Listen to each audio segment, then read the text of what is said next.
Chers auditeurs, je suis Afida Chader et je vous souhaite la bienvenue sur Radio Salem dans ma chronique littéraire et poétique Livres ouverts.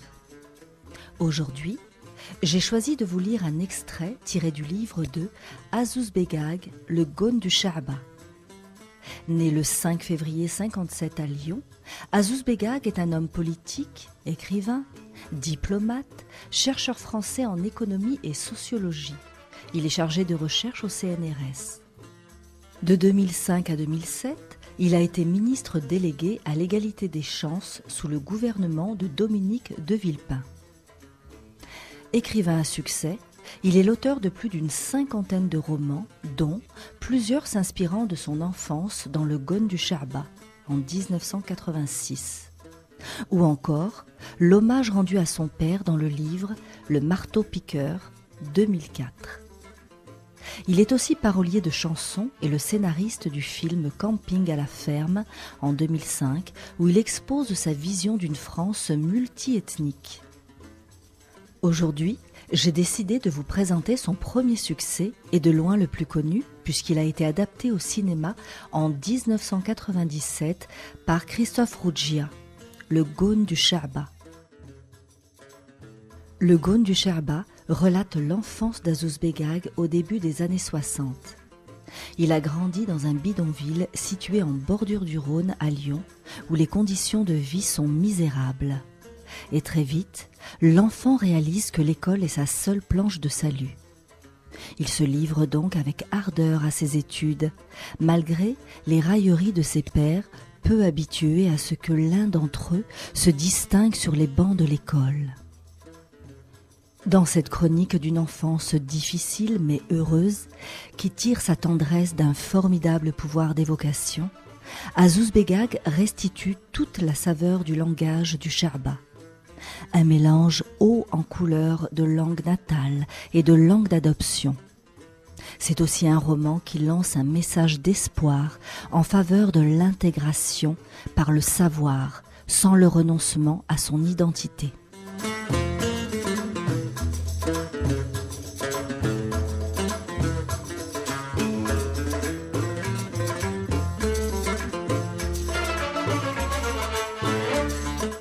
Zidouma fait une lessive ce matin. Elle s'est levée tôt pour occuper le seul point d'eau du bidonville. Une pompe manuelle qui tire de l'eau potable du Rhône. Le bomba, la pompe. Dans le petit bassin de briques rouges que Berthier avait conçu pour arroser son jardin, elle tord, frotte et frappe sur le ciment de lourds draps gonflés d'eau. Courbée à 90 degrés, elle savonne avec son saboun de Marseille, puis actionne une fois, deux fois, la pompe pour tirer l'eau. Elle frotte à nouveau, rince, tire l'eau et sort le linge de ses deux bras musclés. Elle n'en finit pas de répéter les opérations. Le temps passe. Elle sait bien qu'au Sha'ba, il n'y a qu'un seul puits. Mais son comportement indique une volonté précise. Elle tient à prendre son temps, beaucoup de temps. Et que quelqu'un s'aventure à lui faire la moindre remarque, il va comprendre sa douleur. Justement, ce quelqu'un attend à quelques mètres. C'est la voisine de Zidouma, qui habite dans le baraquement collé au sien. Des deux mains, elle tient un seau dans lequel s'amoncellent des draps sales, des vêtements pour enfants, des torchons. Elle patiente, elle patiente. Zidouma, infatigable, ne daigne même pas tourner les yeux, bien qu'elle ait senti depuis quelques minutes déjà une présence dans son dos qui marque des signes d'énervement. Elle ralentit même ses mouvements. Et la voisine patiente toujours, elle pâtit. Non, elle ne patiente plus. Laissant tomber son seau, elle charge tel un bouc sur sa rivale. Le choc est terrible. Les deux femmes s'empoignent dans des cris de guerre sortis du tréfonds des gorges. Attirées par l'agitation, les autres femmes sortent des baraques. L'une d'elles, qui appartient à l'un des deux clans de la communauté, s'intercale entre les deux belligérantes pour apaiser les esprits. Soi-disant, Pour calmer la plus nerveuse, elle lui assène un revers de main terrible sur la joue droite. Il n'en faut pas plus à ma mère pour qu'elle se jette dans la mêlée.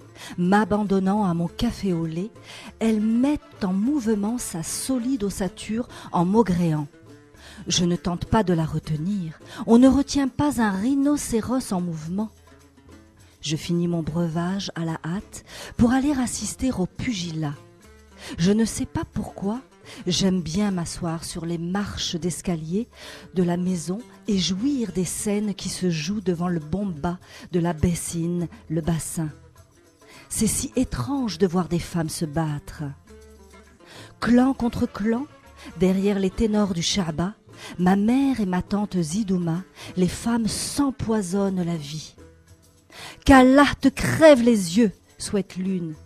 J'espère que ta baraque va brûler cette nuit, chienne, et que la mort t'emporte pendant ton sommeil, rétorque l'autre.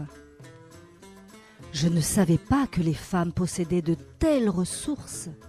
Même ma mère, elle n'est pas la dernière au classement. À chaque fois que la guerre éclate, elle se déchire la peau et les bignours. Elle s'arrache les scalpes, elle jette dans la boue du jardin les draps et le linge tout juste lavés, racle le fond de leur gorge pour sortir leur mépris le plus expressif et le plus coloré. Elle se lance même des mauvais sorts. J'aime bien ce théâtre. Un jour même, j'ai vu Zidouma qui faisait un drôle de geste avec sa main en disant à une autre femme qui appartient au clan de ma mère « Tiens, prends-le celui-là !»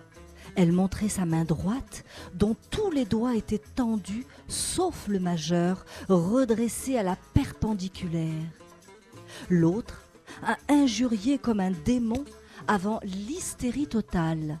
Elle a relevé sa robe avec sa main gauche, a légèrement incliné son corps vers l'arrière, puis, de la main droite, a baissé sa culotte blanche, format géant. Son sexe à nu, entièrement recouvert par sa main, lui servait d'argument pour la bataille des nerfs. J'ai trouvé cette cérémonie étrange, mais l'actrice, en croisant des yeux mon regard explorateur, a caché son jeu. J'ai rougi, sans savoir pourquoi. Le bomba n'est qu'un prétexte. Aucune des femmes ne travaille en réalité. Et de l'aube au crépuscule, et du crépuscule à l'aube, elles sont scellées aux tôles ondulées et aux planches du bidonville. Pour le nettoyage de la cour, du jardin, des WC, le tour de rôle est peu respecté. Les nerfs flanchent facilement. Après chaque altercation, les femmes espèrent pouvoir se détester jusqu'à la fin de leur vie. Mais, inexorablement, la lumière du jour du lendemain éteint les braises de la veille. Rien ne change par rapport à hier. Les baraques sont toujours plantées à la même place. Personne ne déménage. Le point d'eau est toujours unique dans l'oasis. Au Sha'ba, on ne peut pas se haïr plus de quelques heures. D'ailleurs, depuis les émeutes qui se sont déroulées devant le bomba, les femmes disposent en permanence de bidons d'eau dans leur baraque. Elles font leur lessive dans une bassine. Le soir, quand les hommes rentrent du travail, aucun écho ne leur parvient des incidents qui se produisent pendant leur absence du Sha'ba. Les femmes tiennent leur langue, car elles se disent qu'en dépit des conditions de vie difficiles, elles ne gagneront rien à semer la discorde entre les hommes.